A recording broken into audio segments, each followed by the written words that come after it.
Today's show is brought to you by thelovesickcure.com. Does your love life suck because you can't move on from the idea of him? Does every man you meet pale in comparison to the way he made you feel? It's okay, lady love. We 100% understand and have been there before. Whether you'd like the opportunity to get him back or to completely move on, we know this only happens when you cure your heartbreak and love sickness. Let us help you do that today at thelovesickcure.com. You are listening to Single Smart Female. This is Jen. And Jen. Letting it all hang out for your love life. Examining your dating experiences and answering your hot topic dating questions. Just you and us. Jen squared.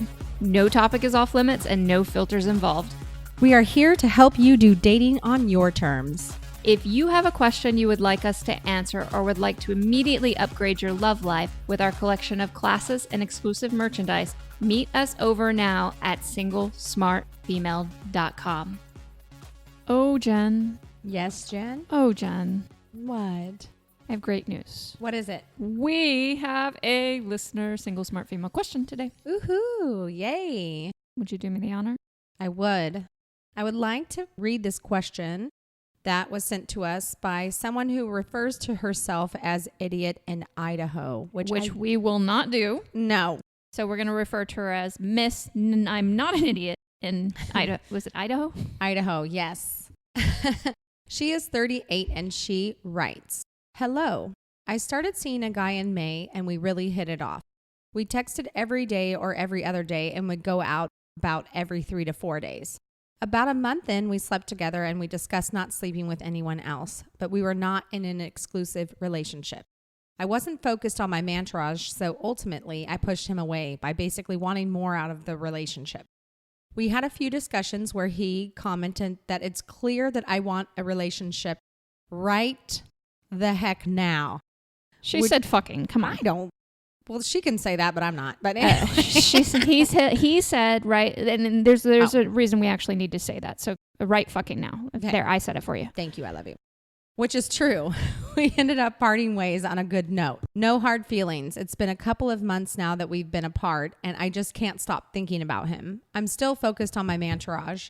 Should I contact him and try again? If so, how do I go about doing it? And she also writes, "This is the third or fourth time I've done this in a relationship. When I really like a guy, I'm just ready to get married.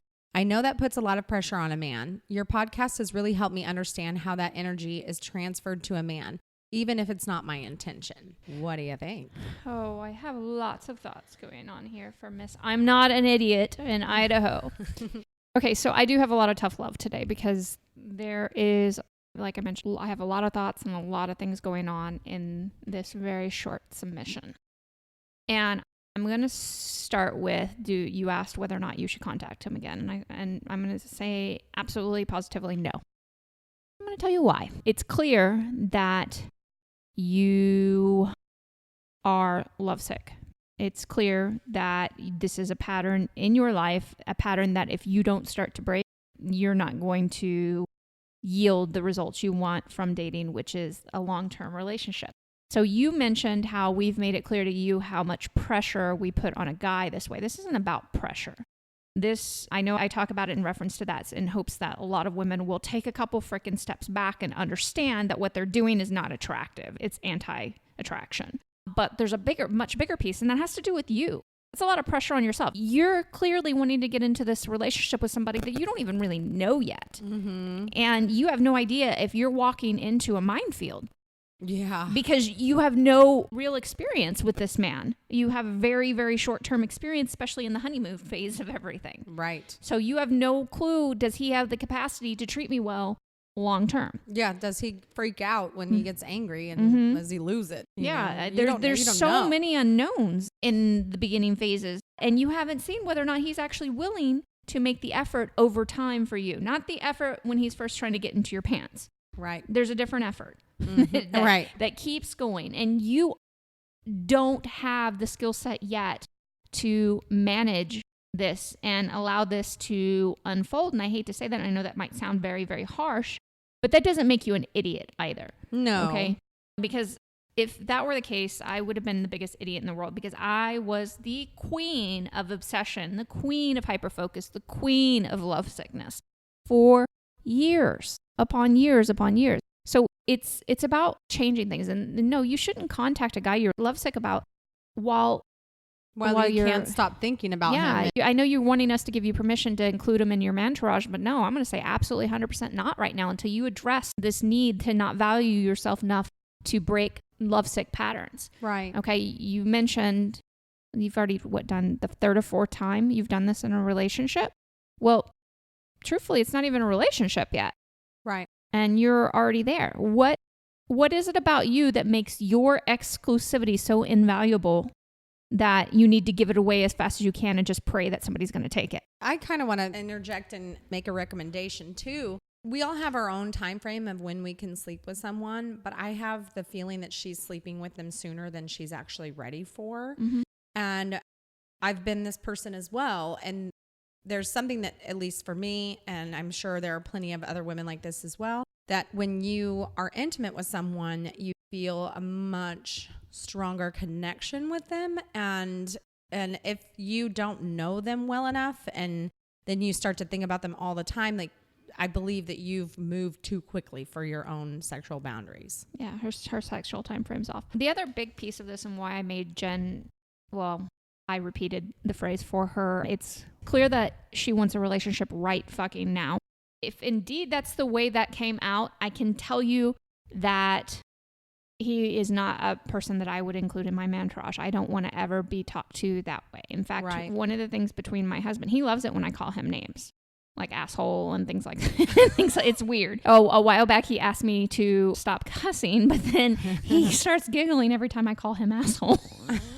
He thinks it's the funniest thing ever. But he doesn't call me bitch. He doesn't call me curse words or anything else like that. And that's the way we set it up. And I think more women should take that recommendation, because unless things are talked about in jest, if they're done in a heated moment, and that sounded like there was a lot of frustration in that moment, then that's precedent that we're setting for the rest of the relationship. Right. And it doesn't mean we'll never fight. Everybody fights. But there's something about the way you fight and the words that you use to rip each other apart. And if you've already started before you've gotten into a relationship, that's not a great sign. And there's a piece of him that I don't like for you. So I do concede that you might have been pushing this too far, too fast, and the energy came off as desperate and a lot of pressure in it. But on the same page, I don't think he should have responded to you that way, and I have a feeling that he might have some temper issues.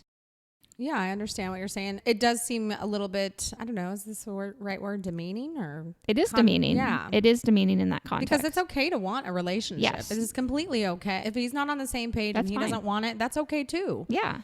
But it's not okay for him to try to make you feel like a piece of shit for it. And that statement was doing that. Like that, yeah, that there was something wrong with you for wanting one. Mm-hmm. Yeah. Exactly.